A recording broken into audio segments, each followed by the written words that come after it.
Imagine that I am a wealthy donor. Mm. I like to pretend that sometimes myself. A wealthy donor who has come to you and said, you know, I have been supporting the UUA for years, but I am so discouraged by how political everything is becoming. What would you tell me? Anytime I meet with a donor, I Uh-huh. try to ask, what is your dream for Hmm. our faith? And what is resonating for you about our faith? So that, you know, our conversation is deeply rooted um, in the dreams of our association, not the challenges of the present moment, but where we are going and where we need to go. This is not a political crisis. This is not an economic crisis. This is fundamentally a moral crisis.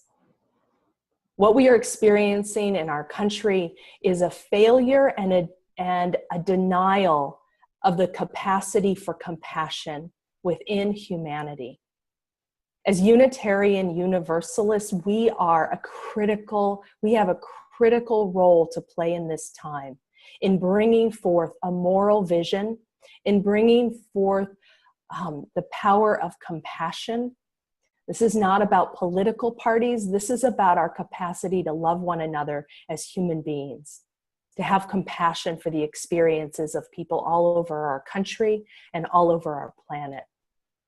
And so I would say that Unitarian Universalism is one of the most important places that we need to be building our health and strength for this time. Because we're not going to get through this crisis just by negotiating the best deal.